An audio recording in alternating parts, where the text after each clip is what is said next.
अस्सलाम वालेकुम। मोहम्मद हफीज़ इस्लाम और कनकोडिया कॉलेज आपकी खिदमत में हाजिर। हमारे यूट्यूब चैनल ज़फ़ीर मैथ को सब्सक्राइब करना मत भूलिएगा और दूसरों के साथ शेयर कीजिएगा।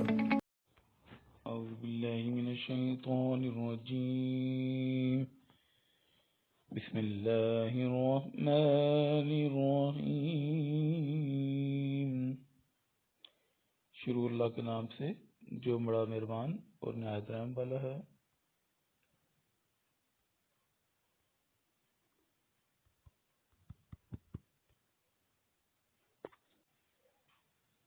क्वेश्चन नंबर 3 है, express the following the parameter p of square as a function of its area.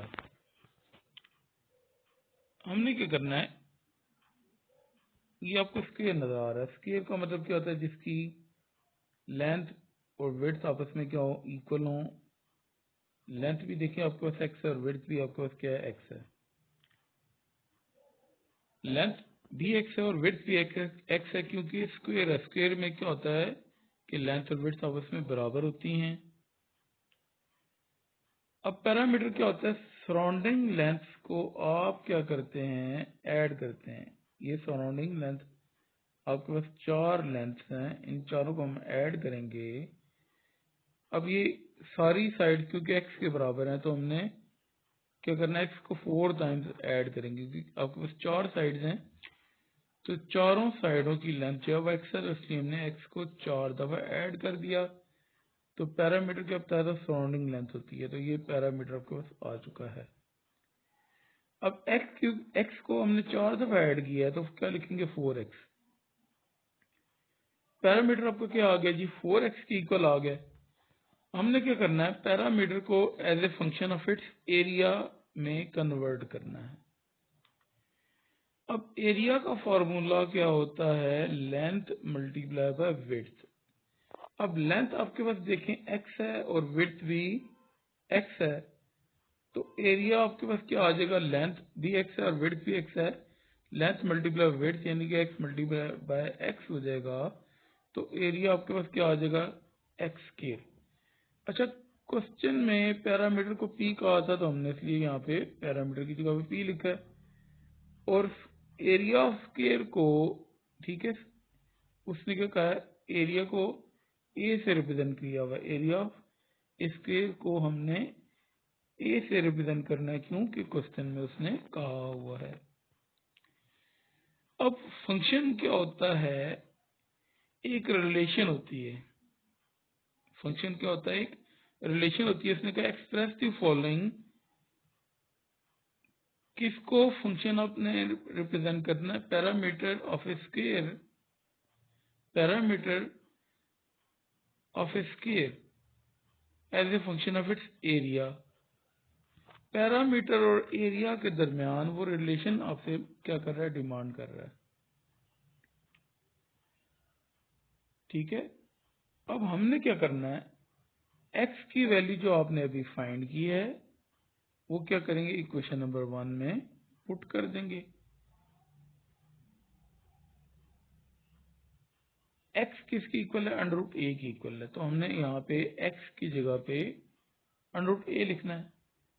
ठीक है, p एज इट इज आ गया, इज इक्वल टू 4 भी एज इट इज आ गया, और x की जगह पे आपने √a लिख दिया है। तो आपके पास ये रिलेशन आ चुकी है, पैरामीटर p था और एरिया a था। तो पैरामीटर और आपने एरिया के दरमियान एक रिलेशन फाइंड कर ली है। तो स्टेटमेंट लिखिए, shows parameter p of a square as a function of its area a। क्या करते हैं, इसके सेकंड पार्ट की तरफ आते हैं।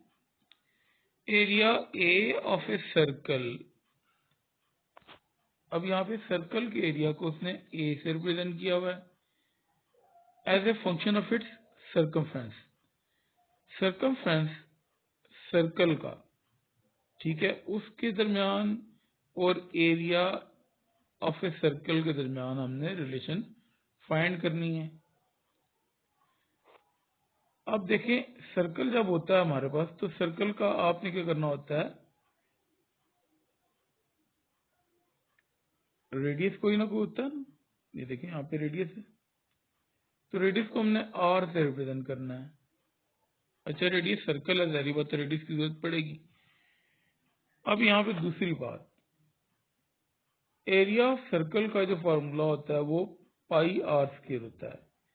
देखिए एरिया ऑफ सर्कल को उसने क्योंकि ए से प्रेजेंट किया है तो हमने क्या लिखा है, area of circle is equal to a, और एरिया ऑफ सर्कल का फॉर्मूला पाई आर स्क्वायर होता है, आपने याद रखना है।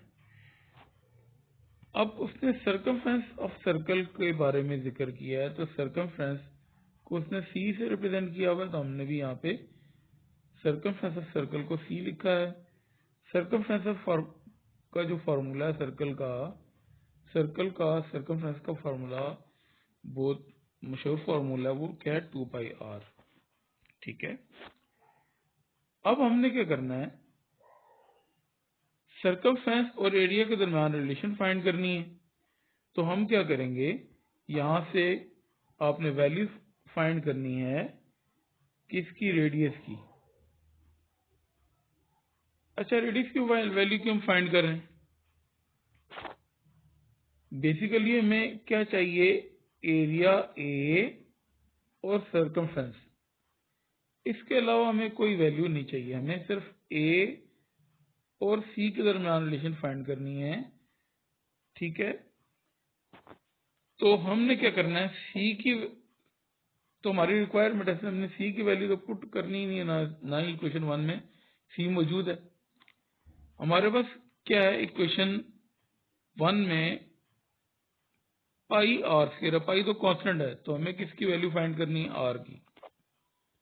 ठीक है, तो हम क्या करने जा रहे हैं, आर की वैल्यू फाइंड करेंगे और क्या करेंगे, इक्वेशन 1 में पुट कर देंगे। अब हमने आर की अगर वैल्यू फाइंड करनी है तो 2 पाई क्या हो रहा है, आर के साथ मल्टीप्लाई हो रहा है, तो सी के साथ क्या हो जाएगा, 2 पाई डिवाइड हो जाएगा, तो आर की वैल्यू क्या आ जाएगी, सी बाय 2 पाई। आर की वैल्यू सी बाय 2 पाई हमने इक्वेशन 1 में पुट करनी। इक्वेशन 1 क्या है, a is equal to pi r square, तो हमने क्या लिखा है, ए तो एज इट इज लिख दिया, is equal to pi, r की जगह पे हमने क्या लिखा, सी बाय 2 पाई, आर की जगह पे सी बाय 2 पाई, ऊपर स्क्वायर था तो हमने स्क्वायर लिख दिया। अब इसके बाद हमने क्या करना है, इसको सॉल्व करना है। पाई तो एज इट इज आ जाएगा, सी का स्क्वायर है, होल का स्क्वायर है, तो देखें सी का भी स्क्वायर है, और डिवाइड बाय 2 का स्क्वायर 4 आपके पास बन गया, और पाई का स्क्वायर पाई स्क्वायर आ जाएगा। अब क्या होगा, एक स्टेप अब मजीद सिंप्लीफाई होता है, वो क्या होता है, यहाँ पे पाई और ये पाई स्क्वायर है, तो पाई की एक पावर क्या हो जाएगी, कैंसिल हो जाएगी, पाई की पावर एक कैंसिल हो जाएगी और ये पाई कैंसिल हो जाएगा, तो आपके पास क्या बचेगा, लेफ्ट हैंड साइड पे तो ए मौजूद है, राइट हैंड साइड पे क्योंकि पाई कट चुका है, सी स्क्वायर डिवाइड बाय 4 पाई आपके पास बच चुका है। ठीक है, तो हमने क्या करना था, एरिया ए और सर्कमफ्रेंस सी के दरमियान रिलेशन फाइंड करनी थी। ठीक है, तो हमने ये रिलेशन फाइंड कर लिया है, 4 जो डिवाइड बाय 4 पाई है ये आपको कांस्टेंट है, तो कांस्टेंट आपके पास इक्वेशन में आ सकता है, रिलेशन है ये फंक्शन है, ये एक ही बात होती है। तो रिलेशन के अंदर कांस्टेंट मल्टीप्लाई हो सकता है, डिवाइड हो सकता है, वो कुछ भी उस रिलेशन में आ सकता है। तो बेसिकली हमें रिलेशन चाहिए थी एरिया और सर्कमफ्रेंस के दरमियान, तो हमने ये रिलेशन फाइंड कर ली है। अब हम क्या करते हैं, इसके थर्ड पार्ट की तरफ आते हैं। थर्ड पार्ट देखें, उसने क्या, volume of a cube, volume of a cube as a function of its area of base. देखें ये क्यूब आपके पास नजर आ रहा है, क्यूब क्या होता है, जिसकी लेंथ विड्थ और हाइट तीनों आपस में क्या होती है, बराबर, और ये आपको बेस मैंने अभी हाईलाइट करके बताई है। कहता है कि इस वॉल्यूम के दरमियान और एरिया ऑफ बेस के दरमियान रिलेशन क्या करें, फाइंड करें। और वॉल्यूम का मैंने बता दिया कि लेंथ, विड्थ और हाइट तीनों आपस में बराबर होती हैं। तो वॉल्यूम का फार्मूला क्या होता है, length multiply by width multiply by height. तो लेंथ भी x है, विड्थ भी x है और हाइट भी x है। x को हमने 3 दफा मल्टीप्लाई कर दिया है। तो x क्योंकि 3 दफा मल्टीप्लाई हो रहा है तो x की पावर क्या हो जाएगी, आपके पास 3 आ जाएगी। वॉल्यूम को उसने क्योंकि क्वेश्चन में v से रिप्रेजेंट किया तो हमने इसको v इज इक्वल टू क्या लिखना है, एक्स क्यूब लिखना है। आपके पास इक्वेशन 1 आ चुकी है। अब क्योंकि उसने रिलेशन मांगी है वॉल्यूम के दरमियान, तो वॉल्यूम की तो हमने एक इक्वेशन फाइंड कर लिया। अब एरिया ऑफ बेस की बात कर रहा है, तो बेस आपके पास ये आपके पास बेस है, तो बेस में क्या आ रहा है, एक लेंथ आ रहा है और एक विड्थ आ रहा है। ठीक है, अब एरिया ऑफ बेस हमने फाइंड करना है। तो एरिया ऑफ बेस आपके पास क्या आ गया जी, लेंथ इनटू विड्थ। लेंथ भी एक्स है और विड्थ भी एक्स है, और एरिया को उसने ए से रिप्रेजेंट किया तो हमने भी इसको ए से ही रिप्रेजेंट करना है। अब हमने क्या करना है, बेसिकली रिलेशन अभी मैंने आपको बताया था 2 क्वेश्चंस के अंदर कि एरिया और वॉल्यूम ये 2 में वैल्यूज चाहिए फाइनल में। ठीक है, तो हम x की वैल्यू फाइंड करें, क्योंकि a तो इक्वेशन 1 में मौजूद भी नहीं है, तो उसकी a की वैल्यू तो हम पुट भी नहीं कर सकते। इक्वेशन 1 में x की वैल्यू है। ठीक है, तो x की वैल्यू हमने इक्वेशन नंबर यहाँ से इसको 2 का नाम भी दे सकते हैं अगर आप इक्वेशन का नाम देना चाहें, ना दे कोई हर्ज नहीं है। तो हम क्या करते हैं, स्क्वायर रूट जब लेंगे, ठीक है, स्क्वायर रूट लेंगे, a का स्क्वायर रूट तो a का स्क्वायर रूट आ जाएगा। x का अगर x स्क्वायर का स्क्वायर रूट लेंगे तो क्या होगा, स्क्वायर रूट कैंसिल हो जाएंगे, आपके पास क्या आ जाएगा, x आ जाएगा। तो x की वैल्यू आपके पास क्या आ चुकी है, अंडर रूट a आ चुकी है। तो यहाँ पे क्या करेंगे, इक्वेशन 1 में पुट कर देंगे। इक्वेशन 1 क्या थी, v is equal to x का क्यूब था, तो एक्स क्यूब हमने अंडर रूट a लिख दिया, ऊपर क्यूब था तो क्यूब आपके पास एज इट इज आ जाएगा। अब अंडर रूट का मतलब पावर 1/2 होता है, तो 1/2 को जब 3 से मल्टीप्लाई कर देंगे तो 3/2 a की पावर आ जाएगी। तो v is equal to a power 3/2। तो ये देखें आपके पास वॉल्यूम और एरिया के दरमियान एक रिलेशन आ चुकी है। ये आपका क्या आ गया, फंक्शन आ गया। चैप्टर का नाम फंक्शन था, तो पहले क्वेश्चन में हमारे पास फंक्शन गिवन था, हमने वहां पे क्या किया था, डिफरेंट डोमेन्स दी हुई थी वो पुट की थी। क्वेश्चन नंबर 2 में हमने क्या किया था, 2 डिफरेंट डोमेन्स पुट करके एक फॉर्मूला हमें दिया था F of A plus H minus F of A divide by H. तो उस रिलेशन को हमने फाइंड किया था। तो चैप्टर का नाम फंक्शन था, तो उसने कहा कि आपको फंक्शन भी बनाना सिखा देते हैं कि फंक्शन होता क्या है, बनता कैसे है। अब हम क्या करते हैं, क्वेश्चन नंबर 5 की तरफ आ रहे हैं। क्वेश्चन नंबर 4 जो है वो डोमेन एंड रेंज का टॉपिक है, इसको हम बाद में डिस्कस करते हैं। एक्सरसाइज 1.2 में भी डोमेन और रेंज का एक टॉपिक है, तो हमने इसको साथ ही डिस्कस करना है। क्वेश्चन नंबर 5 को हम सॉल्व करते हैं। हमें एक गिवन फंक्शन दिया हुआ है f of x equal to x cube minus a x square plus b x plus 1, और हमें इसके अलावा क्या दिया हुआ, फंक्शन के अलावा f 2 is equal to -3 and f of -1 is equal to 0। आपसे क्या डिमांड कर रहा है, find the value of a and b. A और बी की वैल्यू आपने क्या करनी है, फाइंड करनी है। अब देखें आपके पास जो फंक्शन है वो क्या दिया हुआ है, एफ ऑफ एक्स दिया हुआ है is equal to x cube minus x के प्लस बी एक्स प्लस 1। अगर हम इसको इक्वेशन 1 का नाम दे दें तो कोई हर्ज नहीं है, ना भी नाम दें कोई मसला फिर भी नहीं है। अब हमने क्या करना है, जैसे भी मैंने क्वेश्चन 1 का जिक्र किया था कि डिफरेंट डोमेन दी हुई थी, इसमें को पुट किया था, तो अब वही चीजें जो पहले हमने क्वेश्चन में सीखी थी उसको हमने अप्लाई करना है। एफ ऑफ 2 वो कह रहा है, तो एक्स की जगह पे आपने क्या पुट करना है, 2। देखें एफ ऑफ एक्स ब्रैकेट के अंदर मैंने बताया था कि ब्रैकेट के अंदर मैथमेटिक्स में ब्रैकेट को ऑफ पढ़ते हैं, एफ ऑफ ब्रैकेट में क्या लिखा हुआ है x, तो f ऑफ x।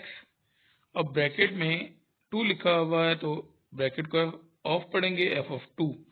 तो हमने क्या करना है, x की जगह आपको सामने क्या नजर आ रहा है, अगर कंपेयर करें x यहाँ पे लिखा हुआ है और यहाँ पे 2 लिखा हुआ है, तो इसका मतलब क्या है, आपने x की यहाँ पे 2 पुट करना है, put x equal to in equation 1। अब जहाँ जहाँ पे x है वहां पे हम क्या कर देते हैं, 2 पुट कर देते हैं। अब ये देखें x का क्यूब था तो हमने 2 का क्यूब लिख दिया x की जगह, क्योंकि 2 पुट करना है, f ऑफ 2 था, x की जगह 2 लिखना है जहाँ जहाँ पे x है, माइनस a। अब x की जगह अपने 2 लिखना, ऊपर स्केयर है तो उसकी और अपने एज इट इज लगा देना, प्लस b x है तो x की जगह अपने 2 लिख दिया, प्लस 1 एज इट इज आपने लिखना है। अब इसको क्या करेंगे, हम सिंप्लीफाई कर देते हैं, f ऑफ 2 तो 7 इसी तरह ही आएगा, 2 का क्यूब क्या होता है 8, ठीक है, और 2 का स्केयर 4 होता है, 4 को a से मल्टीप्लाई करेंगे 4a, साथ माइनस का सिंबल आ जाएगा। उसके बाद आपने क्या करना है, 2 को b से मल्टीप्लाई करेंगे 2b, साथ प्लस का साइन है, और प्लस 1 आपने एज इट इज लिख दिया। अब 8 और 1 अगर हम ऐड करेंगे तो क्या आ जाएगा 9, minus 4a plus 2b as it is आ जाएगा। अब क्वेश्चन में उसने लिखा हुआ था f of 2 is equal to -3, तो हमने क्या किया है, f ऑफ 2 की जगह पे आपने -3 लिख दिया है, ठीक है। f ऑफ 2 आपके पास -3 था तो आपने -3 लिख दिया, बाकी आपने 9 minus 4a plus 2b as it is लिखा। अब आप क्या करते हैं, इसको सिंप्लीफाई करते हैं। सिंप्लीफाई कैसे होगा कि -3 है, अगर हम इसको क्या करें राइट हैंड साइड पे लाएंगे तो क्या हो जाएगा +3, 9 तो आपने उसी साइड पे रखना है क्योंकि नंबर्स को हमने एक साइड पे रखना है और ये b को एक साइड पे लेके आना है। -4a था, राइट हैंड साइड पे लेफ्ट हैंड साइड पे आएगा तो क्या हो जाएगा +4a, और -4a आके यहाँ पे +4a बन गया, plus 2b right hand side से लेफ्ट हैंड साइड पे आएगा तो क्या हो जाएगा -2b, और -3 के बारे में मैंने पहले आपको बता दी कि वो जाके +3 बन जाएगा। 9 प्लस 3 क्या हो जाएगा आपके पास 12 आ जाएगा। 4a minus 2b is equal to 12 आपके पास इक्वेशन आ चुकी है। इसको हम फर्दर सिंप्लीफाई कर सकते हैं, क्या करते हैं हम इसको 2 पे डिवाइड कर देते हैं। अगर 4 को 2 पे डिवाइड करेंगे तो क्या बनेगा 2a, साथ आपके पास आ जाएगा। 2b को जब 2 पे डिवाइड करेंगे आपके पास क्या आ जाएगा b आ जाएगा, साथ माइनस का सिंबल है। 12 को 2 पे डिवाइड करेंगे तो आपका 6 आ जाएगा, सेंटर में इक्वल का साइन था। ये आपके पास क्वेश्चन नंबर 2 आ चुकी, क्योंकि क्वेश्चन को आपने क्वेश्चन 1 का नाम दिया था। अब आपने क्या करना है, x की जगह पे -1 पुट करना है। क्यों? क्योंकि उसने क्वेश्चन में कहा था कि f ऑफ -1 0 की इक्वल है, तो f ऑफ -1 तो किसकी जगह पे -1 आ रहा है, x की जगह पे, क्योंकि क्वेश्चन था f ऑफ x। अब आपने f ऑफ -1 फाइंड करना है, तो f के अंदर पहले x था तो f के अंदर अब -1 आ रहा है, तो x का मतलब क्या हुआ, x का मतलब -1 आपने इक्वेशन 1 में पुट करना है। अब इक्वेशन 1 f ऑफ x थी तो x की जगह -1 लिख दिया, -1 लिखा क्योंकि x का क्यूब था तो x की जगह -1 लिखेंगे, तो जब x का क्यूब है तो -1 का क्यूब बन जाएगा। -a x स्क्वायर था तो x की जगह आपने क्या लिख दिया -1, तो ऊपर स्क्वायर एज इट इज आ गया। प्लस bx था तो x की जगह आपने क्या लिख दिया -1, और +1 आपने एज इट इज लिख दिया। इक्वेशन 1 के अंदर आपने x की जगह -2 पुट कर दिया। अब इसको सिंप्लीफाई कर लेते हैं। -1 का क्यूब क्या होता है -1, -1 का स्क्वायर क्या होता है 1, 1 को -a से मल्टीप्लाई करेंगे -a, प्लस b इंटू -1 क्या हो जाएगा -b, प्लस 1 आपके पास एज इट इज आ चुका है। अब क्या होगा, -1 और +1 आपके पास क्या हो जाएंगे, कैंसिल हो जाएंगे, तो आपके पास क्या बच जाएगा -a -b, f ऑफ -1 साथ आपके पास एज इट इज आता जाएगा। f ऑफ -1 क्वेश्चन में 0 दिया हुआ था तो आपने क्या लिखना है यहाँ पे 0, अब आपने क्या करना है जी, f of -1 is equal to 0 given था क्वेश्चन में, ठीक है। तो हम क्या करेंगे, f ऑफ -1 की जगह पे क्या लिख देंगे, 0 लिख देंगे। -a - b इक्वल की साइड पे एज इट इज आ जाएगा। अब -a को जब हम राइट हैंड साइड से लेफ्ट हैंड साइड पे लाएंगे तो क्या हो जाएगा, +a इज इक्वल टू क्या आ गया, -b, ठीक है। अब आपने क्या करना है, इसको इक्वेशन नंबर 2 में पुट करना है। इक्वेशन नंबर 2 आपके पास क्या थी, 2a - b is equal to 6 थी। तो a की जगह पे आपने क्या लिख दिया, -b, 2 a की जगह पे क्या लिख दिया, -b, और -b आपके पास एज इट इज आ गया, इज इक्वल टू 6। अब आप क्या करेंगे, इसको फर्दर सिंप्लीफाई कर लेते हैं। फर्दर सिंप्लीफाई आप कैसे करेंगे, -2 और b और 2 आपस में मल्टीप्लाई के -2 भी बन जाएंगे। -b आपके पास एज इट इज आ गया, is equal to 6b as it is आ गया। -2b और -b क्या हो जाएंगे, -3b इज इक्वल टू 6। अब आपने क्योंकि b की वैल्यू फाइंड करनी है तो क्या होगा, -3 जो b के साथ मल्टीप्लाई हो रहा था 6 के नीचे क्या हो जाएगा, जाके डिवाइड हो जाएगा। तो 6 और 3 कट हो जाएंगे, 3 1 3 2 साथ माइनस का सिंबल आपके पास आ जाएगा। b की वैल्यू आपके पास क्या होगी, -2। अब आपने b की वैल्यू फाइंड कर लिया, b की वैल्यू फाइंड करनी है। इक्वेशन नंबर 2 ये आपके लिखी हुई है, a is equal to -b, a is equal to minus और b की जगह पे क्या लिखेंगे, -2। a is equal to -b था तो b की जगह पे आपने -2 लिख दिया, जो आपने अभी फाइंड की थी वैल्यू। अब माइनस इंटू माइनस क्या आ जाएगा आपके पास, प्लस आ जाएगा, तो a की वैल्यू आपके पास 2 आ चुकी है। आपने a की वैल्यू 2 और b की वैल्यू -2 फाइंड कर ली है, डेट्स एंड। और आखिर में आपसे फिर यही बात कहूँगा कि मेरी जो वीडियोज़ हैं इसको आप ज़्यादा शेयर कीजिए और आप भी नेकी फैलाने का जरिया बने। अल्लाह आपको जज़ाए खैर अता फरमाए। मेरे चैनल को सब्सक्राइब करना मत भूलिएगा। अल्लाह हाफ़िज़।